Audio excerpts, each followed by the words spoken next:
Hello, I'm Mercedes Stevenson, and this is the West Block Politics, Perspectives, and Players. On Tuesday, Canada's Health Minister unveiled the long-awaited update to Canada's food guide. Gone are the traditional food groups and advice about serving sizes. Instead, it urges Canadians to eat more vegetables, fruits, whole grains, and plant-based proteins. Dairy and meat are no longer separate food groups, but are now lumped in with protein. The guide may set out a roadmap about what to eat, but what happens if you can't afford or access healthy food options? Joining me now is Diana Bronson, Executive Director at Food Secure Canada. Diana, what do you think of the changes to the Canada Food Guide that were announced this week? Well, overall, we're really, really pleased. These are changes that are long overdue. It's great to see the switch to a plant-based diet. It's great to see also that we're talking not only about what we eat, but how we eat. This is absolutely critical to address the food environment and all the different influences like marketing that affect the kind of diets Canadians are eating. So we're really pleased overall. There's still lots of work to be done, but very good move.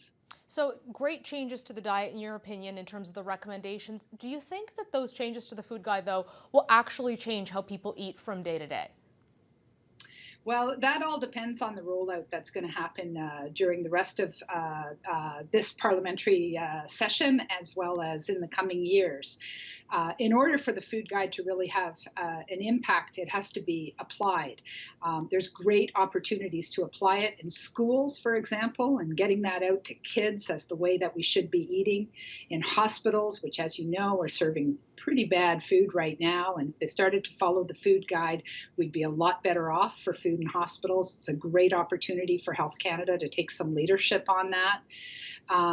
There's great opportunities for farmers. Our agricultural support systems tends to support large commodity farms and not so much those small, upcoming, younger farmers who are growing fruits and vegetables to local markets. This is a great opportunity to support them. And there's two critical pieces of legislation and regulations before the federal government right now that absolutely need to happen. One is the bill before the Senate on marketing to children, and then there's the regulatory package called Front of Pack that would actually put labels on the front of that highly processed food that people should not be eating so much of when they have excess sodium, sugar, or saturated fats. And that's critical to moms when moms or dads or whoever is going to the grocery store to have it clearly identified which foods are the ones that we should not be eating. So we need to see that front of pack legislation come through. I think everyone wants to eat healthier, but it can be really tough for some people, especially lower income Canadians, because buying beans or lentils might be cheaper, but when you start talking about fresh fruits, fresh vegetables, lean meats, you start to get into the pricey range quickly. So it's one thing to recommend it, but do you think that it's actually accessible for all Canadians to do this?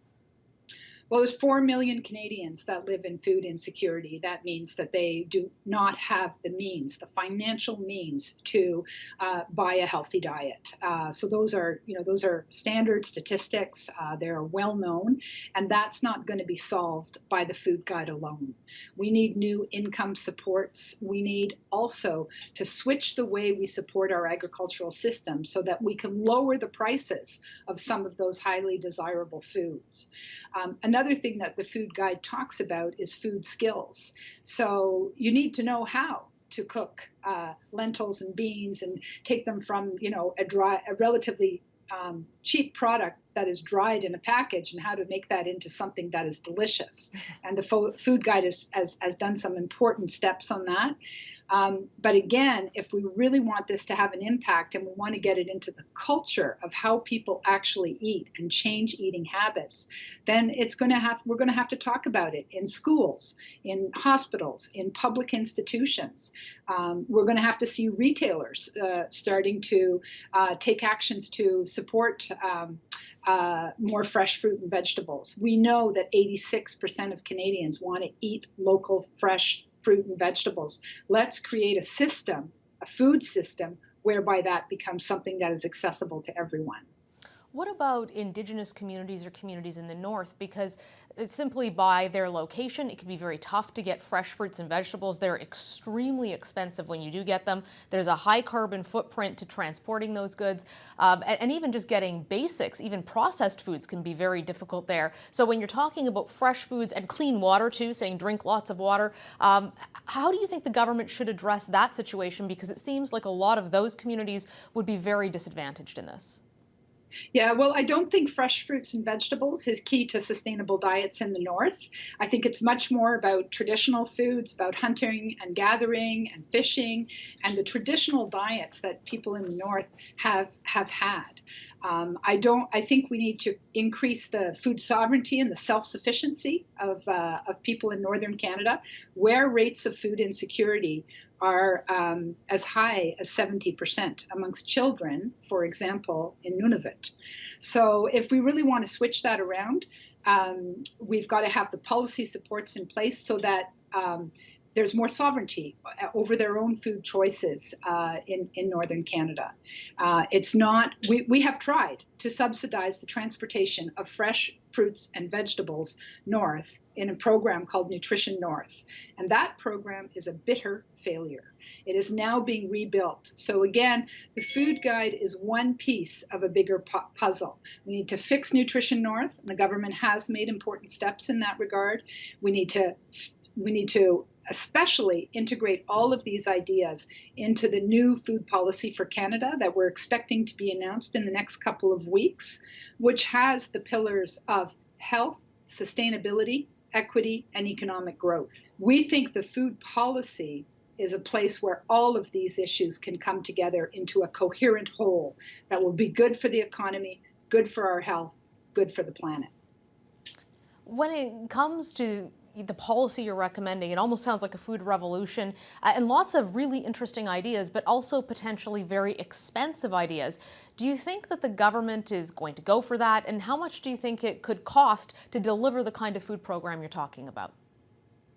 I don't think it is a net expense. I think we will save a ton of money. The burden on public spending of chronic diseases caused by a bad diet, so diabetes, cardiovascular disease, obesity, various eating disorders, some kinds of cancers, are costing the Canadian taxpayer billions of dollars right now. And we focus uniquely on the treatment of those diseases and not on their prevention. A good diet is a key to having to getting those costs under control.